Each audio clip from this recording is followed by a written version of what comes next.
इस सेशन में हम लोग पढ़ेंगे वेरियस 3 एड्रेस इंस्ट्रक्शंस फॉर्म्स।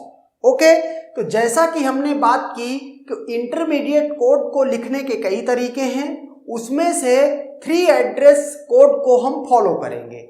तो वही यहाँ पर क्वेश्चन है या वही यहाँ पर अब बताने की बात हो रही है कि वेरियस 3 एड्रेस इंस्ट्रक्शन फॉर्म्स क्या हो सकती हैं। ओके, एक्चुअल में 3 एड्रेस इंस्ट्रक्शंस दिखेंगी कैसी, तो जनरल जो है वो यहाँ पर डिस्कस की जा रही है। जैसे पहला है असाइनमेंट स्टेटमेंट। ओके, यहाँ पर x असाइनमेंट हो रहा है, y बाइनरी ऑपरेटर z, यहाँ बीच में बाइनरी ऑपरेटर कुछ भी हो सकता है, प्लस माइनस मल्टीप्लाई डिवीजन, इस तरीके से।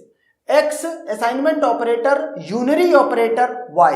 ओके, जैसे x equal to minus y. तो ये एक जब 3 एड्रेस स्टेटमेंट जो होती है उसमें एटमोस्ट 3 एड्रेसेस यूज होते हैं। ओके, तो अगर 2 हैं तो भी कोई इशू नहीं है, 3 एड्रेस से ज्यादा नहीं होना चाहिए।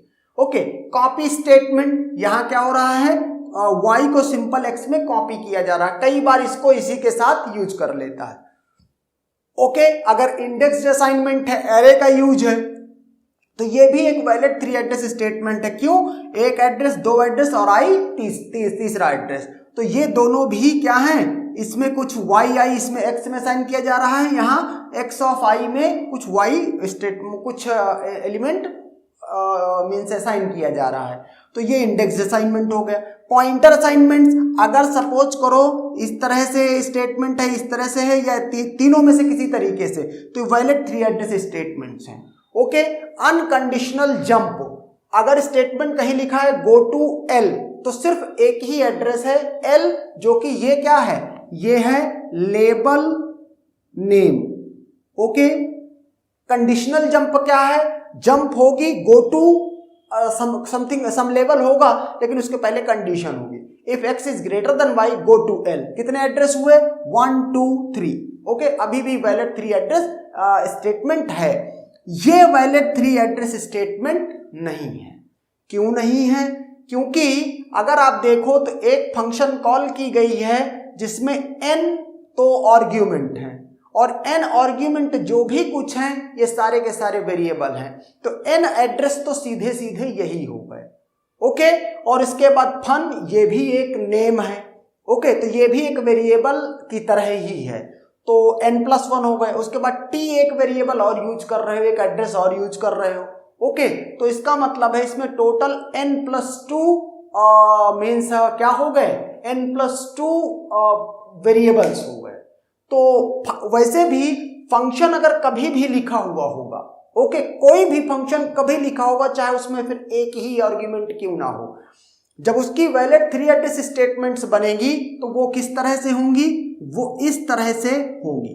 ओके, ये क्या मैंने लिखा है, ये लिखा है 3 address statements. Okay, for this function और प्रोसीजर कॉल। क्या किया जा रहा है, जितने आर्ग्यूमेंट्स हैं, जितने पैरामीटर्स हैं आर्ग्यूमेंट, उनको पैरामीटर परम x1 परम x2 परम x3, एक तरह का कन्वेंशन है। ओके, और कुछ नहीं, तो पैरामीटर को परम कर दिया है, तो xn तक तो ये कर दिया है। इसके बाद क्या किया है, कॉल, ये मीन्स